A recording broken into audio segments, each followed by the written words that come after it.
విరాట్ వాళ్ళ అత్త అయితే విరాట్ని పిలుస్తూ, విరాట్ బయలుదేరు పనుంది అని చెప్పేసి అంటూ ఉంటుంది. నువ్వు నేను చంద్రకళ వెళ్ళాలి అని అనేసరికి ఎక్కడికి అత్త అని చెప్పేసి అడుగుతూ ఉంటాడు విరాట్. అలా అడిగేసరికి గుడికి వెళ్ళాలిరా అని చెప్పేసి అంటూ ఉంటుంది. నువ్వు అవునా అత్త, నేనైతే చంద్రకళతో అయితే నేను రాను అని చెప్పేసి అనేస్తూ ఉంటాడు. ఇక అలా చూస్తూ ఉంటుంది వాళ్ళ అత్త.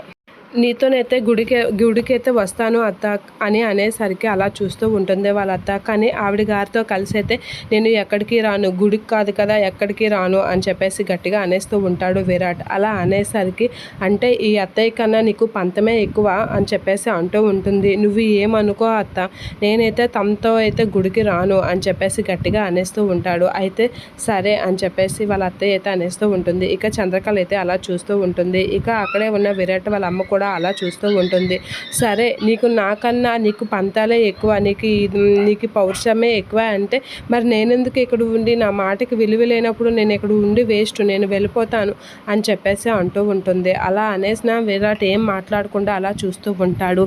అంటే నేను మీకు వెళ్ళిపోవడమే కావాలి కదా అని చెప్పేసి విరాట్తో అయితే అంటూ లోపలికైతే వెళ్తూ ఉంటుంది. ఇక విరాట్ వాళ్ళ అమ్మ అయితే అలా చూస్తూ ఉంటుంది. ఏం చేస్తుంది తిను ఇప్పుడు అని అయితే. ఇక వాళ్ళ అత్తయ్య అయితే బ్యాగ్ సర్దుకొని బయటకు వచ్చేస్తూ ఉంటుంది. సరే, నేను వెళ్ళిపోతాను అని చెప్పేసి అనేసరికి విరాట్ ఏం మాట్లాడకుండా అలా చూస్తూ ఉంటాడు. ఇక విరాట్ వాళ్ళ అత్త అయితే అలా చూస్తూ ఉంటుంది. విరాట్ ఏమంటాడా అని, చంద్రకళతో గుడికి బయలుదేరుతాడా లేదా అని అయితే అలా చూస్తూ ఉంటుంది. ఇక వాళ్ళ ఆడపడుచు చేసిన పనికి విరాట్ వాళ్ళ అమ్మ అయితే షాక్ అవుతూ ఉంటుంది. ఇక విరాట్ ఏం చేయలేక అలా తలదించుకుంటూ ఉంటాడు. ఇక చంద్రకళ అయితే కంగారు పడుతూ ఉంటుంది విరాట్ వాళ్ళ అత్తయ్య చేసిన పనికి.